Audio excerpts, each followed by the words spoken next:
Welcome back to Fast Market. I'm Alex Coffey in for Tom White and Kevin Hinks, joined this morning by the Managing Director of KKM Financial, Mr. Dan Deming. It's a guest co-host here on Fast Market, but it's time for cash tags. Now we have the pleasure of welcoming in the VP of Research at LikeFolio.com, Megan Brantley, joining us here on this Friday. And we have a fun conversation here, a really retail-heavy theme going into kind of the spring. Weather is kind of giving us fits and starts here in Chicago. I'm sure it's a little bit nicer maybe down in Louisville. But Megan, Abercrombie and Fitch has caught your guys' attention at LikeFolio. Let's start with the full company. What are some of the things that you guys are noticing?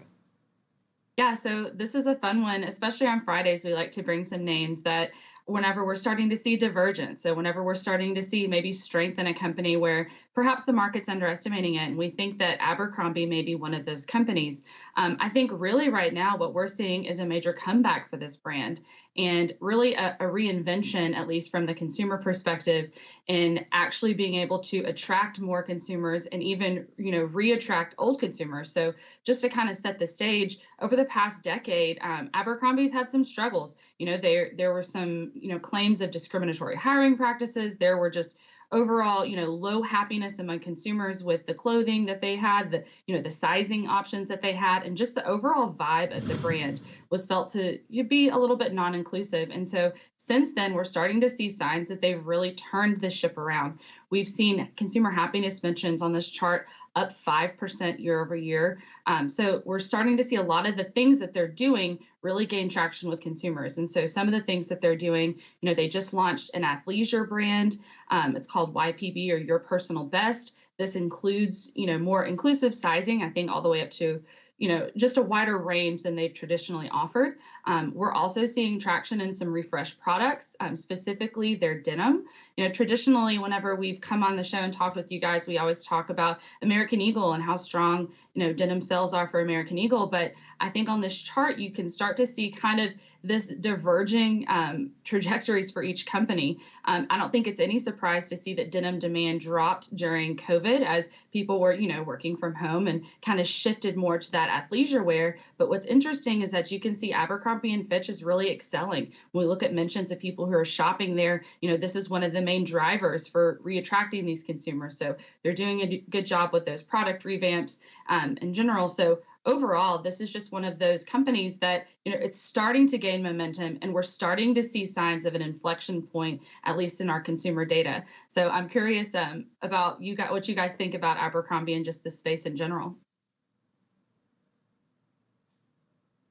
Dan, you got any thoughts here on Abercrombie thus far? What we're seeing, obviously, a situation where, at least from a demand standpoint and social sentiment standpoint, Megan's laying out the comparison just directly between American Eagle, which amongst this group has been kind of the choice amongst investors for quite some time. Megan also talked about some of the struggles that Abercrombie had faced over the last 10 years. On our platform, I have a 10-year chart in percentage terms that shows that performance over time. Granted, they do have a dividend during part of that history as well, but down 36%. That's not really what you like to see over a full decade's performance. So kind of initial thoughts here so far, Dan, and then any questions you may have for Megan. Yeah, sure. Well, this space is, it's struggling and continues to struggle for the most part because of some of the dynamics of getting the reopening trade, kind of continuing to unfold in its fits and starts that it's had to contend with in the last couple of years. You are seeing, Abercrombie, coming, back a little bit here, and we're seeing, sales coming back in line, but still not up to pre-pandemic levels, although their fourth quarter was a bit of an uptick. So, I mean, there's certain trends in place that I think that are, setting a tone here for the potential for Abercrombie to shift. And I can't help but say, when I look at A&F, America Needs Farmers, I'm sorry, but that's what comes to my mind when I look at A&F right off the top of my head. But nonetheless, they also maybe need Abercrombie and Fitch as well. So I think, there's a case here that you are seeing, the evolution of the space, and there are certain trends within the company that I think are starting to bode potentially, better for them relative to some of the other names like an American Eagle. But the one thing I think that's interesting when I looked at the fourth quarter earnings report that I wanted to ask Megan about is that it looks like Hollister is dragging in sales relative to Abercrombie.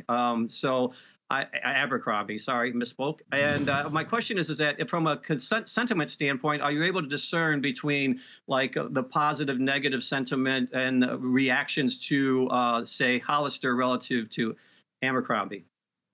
Yeah, so what we do, we actually break down every brand underneath the company's umbrella so we can kind of separate these out. And I can tell you from a brand perspective, Abercrombie is definitely leading Hollister, but we are starting to see some traction, especially on a quarter over quarter basis in Hollister as well. So I think that that's a positive sign. I will say definitely strength in the Abercrombie brand overall that's helping to kind of pull that company-wide sentiment higher for sure. But we are starting to see traction for Hollister too. So I think that, both of these, obviously we want to see continued improvement in those Hollister demand mentions. But overall for us, what we look at this as from a company-wide perspective, we think that this is a really interesting sign of just consumers starting to, gain that momentum of people are now, really shifting back to Abercrombie and maybe even choosing the store where previously they weren't. So we actually do see some signs of market share steal.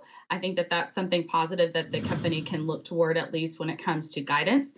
And the scatter chart, I think, does a really good job of demonstrating just the outperformance that we're seeing from Abercrombie in this retail space overall at the moment. On that right or the bottom axis, the further to the right a company is, that's the higher that Buzz mentioned growth is. So that the higher, the more consumers are talking about the company on a year-over-year basis.